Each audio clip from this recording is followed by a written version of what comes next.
Season 7 of my Torquay United Football Manager. We are back in the Championship after an interesting season in the Premier League, which after going straight up for National League South, I was not ready at all for the Premier League. It was just, when I got promoted, I was like, oh my God. I went down the route of trying to sign inexperienced young players to try and help me with assets, and we'll see if that's worked with how well we're doing the Championship. That being said, I did have quite a rebuild. I probably should have got a couple more in it, like experienced players, but then long term, but we're predicted seventh now, and I have had a bit of a sort out, if I'm honest, coming down from the Premier League. But that parachute payment money was really helpful. But I've built the club in a way I do need to kind of go straight back up.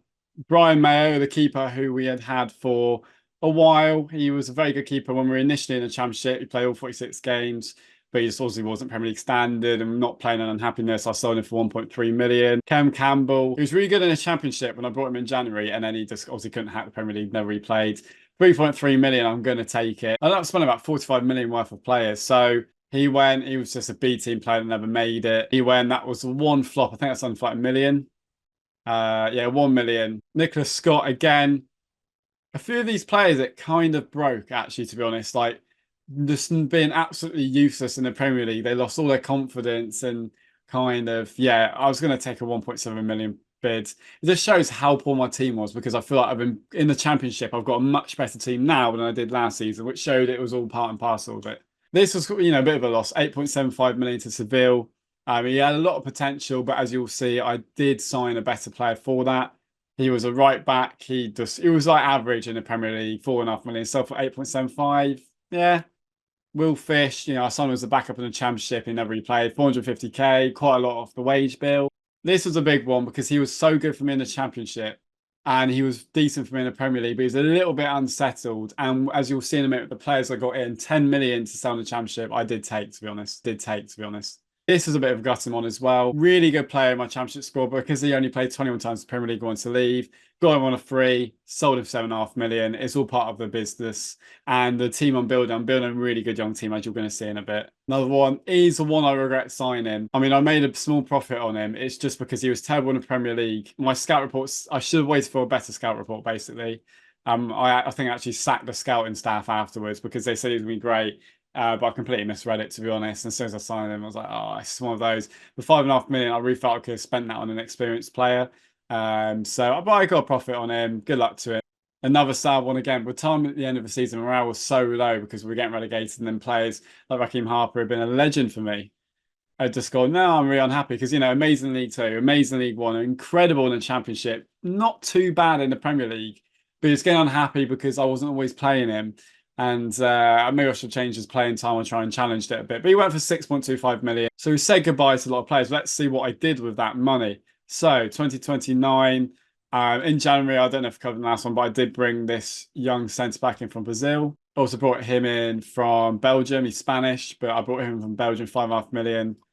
Decent attacking midfielder, got 20 determination. Good Premier League division player. Bear in mind, I'm in the Championship now. Adrian Rodriguez, big signing. Now, he's one of these youngsters that signed for a top 6 team and then instantly don't play it and then instantly get unhappy. So he's transfer listed. So he's a wonder kid. I signed him for about 15 million, which is a lot in a Championship with a lot of the money I spent. But I thought it's a player that's going to see me through. I got this centre-back, a very solid centre-back from Japan. 4.2 million again. I need it. You could have stats there. I'm starting to get some, apart from 8 heading, that worries me a bit. But I'm starting to get some really good players in now going forward. As a backup in a Championship for 87k, and he's already worth 16 million. I signed this defender, real defender from Liverpool, and I already played for them. This was a big one. Mickey Moore, I know he's a lot of people signed on this little manager. He's done really well, I think, in a recent England under-17s. I signed him after he didn't really make it at Tottenham, went to Luton. I signed him after a good year in the Championship. There's a lot of potential and just a lot of skill. Young right back, as I said, I sold that one for 8.5 million. I thought, well, I can just generate some sales. I saw him, 1.4 million, a lot of potential. Bit worried about his attacking side, his crossing and dribbling. That can be worked on. Yeah, 1.4 million.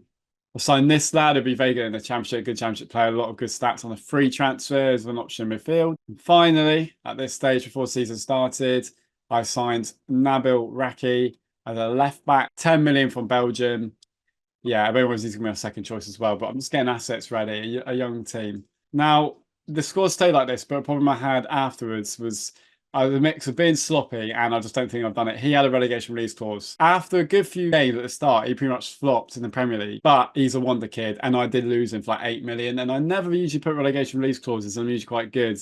Because lots of time they won't do them because they set them really high. But I was really gutted I lost them because, as you can see, it's going to grow into an asset. So there was a bit more movement in the transfer window after this, but this is what the squad looked like at the start of the season. So yeah, so the keeper's still got Cox, Scannell, who was out on loan last season. Still got Casey, and it's his third season with us, still right in the Premier League actually. Felipe Yanez, I did get rid of him in the end as well, because I ended up with 2 left backs. Lewis Brown's still here. I think, as you can see, I had a bid on this guy. He was going Florentina. So I was just getting a lot of the assets out and getting new assets, basically, with a lot of potential that I hope. I basically want, I want to be a solid Premier League team in like 4 or 5 years. That's the plan. Still got Jack Day. I gave him a big new contract because I have a lot of faith in him. Even though it was a disaster in the Premier League, you know, I tweaked things tactically a little bit. He's been with me for a lot of years. Like getting cohesion up as well. I just feel like I still benefit obviously massively from having the Premier League money and getting those sort of players in. It did change a little bit more afterwards, but it's a really good young team. Duncan Elliott's still doing really well. He's my favourite lad out of all of them.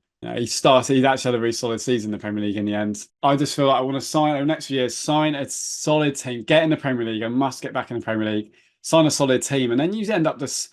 I kind of have a philosophy of just get a big assets in the next few years and just let them grow. That's what I did in that Luton one. I feel like this team is a lot stronger than the team that got relegated, but that means nothing if I can't get there, can it? Fortunately, we hit the ground running. A 1-0 win at Swansea.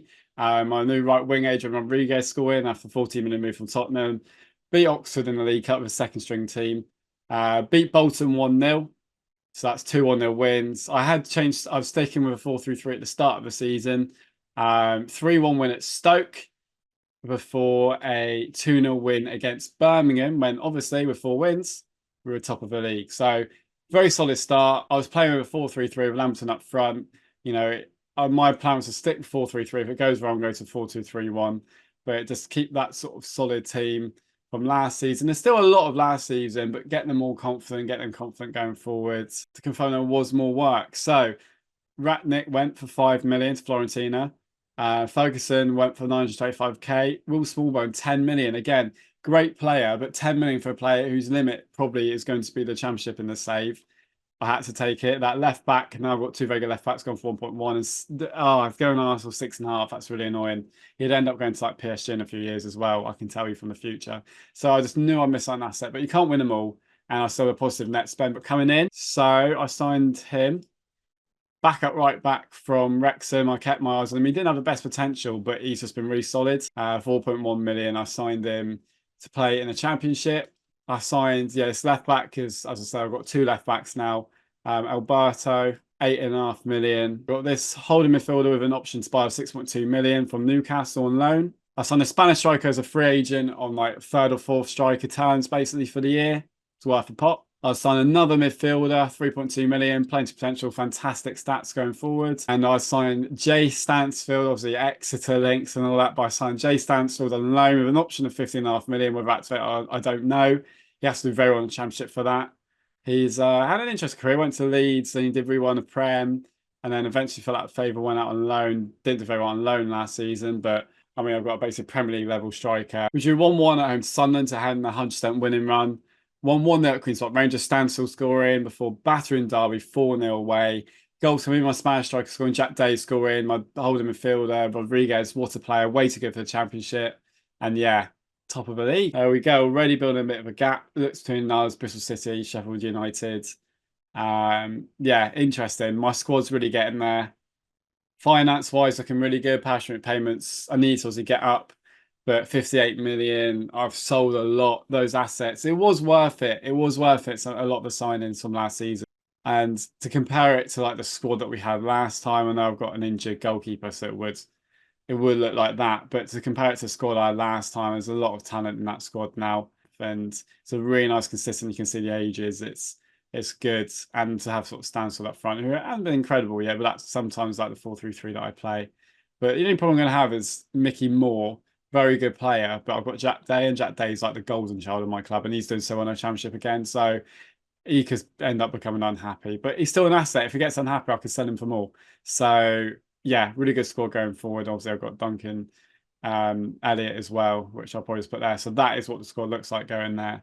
And it's a nice balance. Went out of the League Cup to Fulham. It's a bit more disappointing now because obviously you think, oh, I need to get the squad ready for Premier League standing. If we're losing out to Fulham, it's not great. Did make a few changes, mind you, but still disappointing.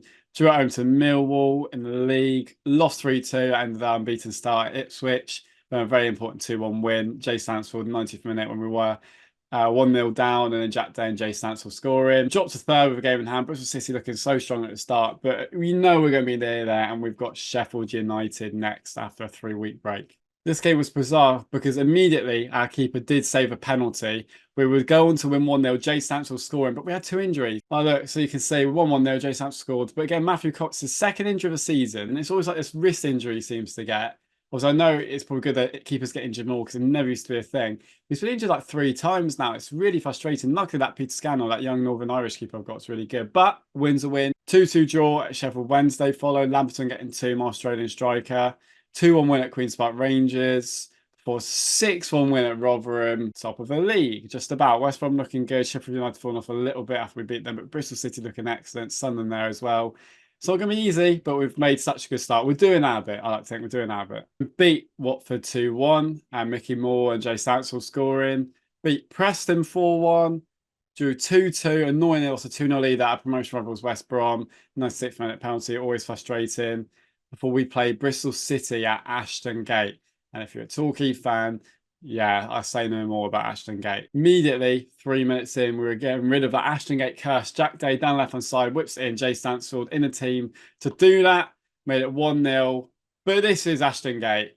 70th minute, free kick, 1-1. How that got through my wall, I don't know. And then in the 77th minute, 2-1 down. We lost 2-1. Such a frustrating game to lose 2-1. That meant we had slipped to second place, Sunderland third. We were top before that game, but we're still doing really well. We're still doing really well. Obviously, massively above that playoff place. And before the season, I was like, playoffs, promotion, number 2. Jay Sansford's got 10 goals. He's doing really well.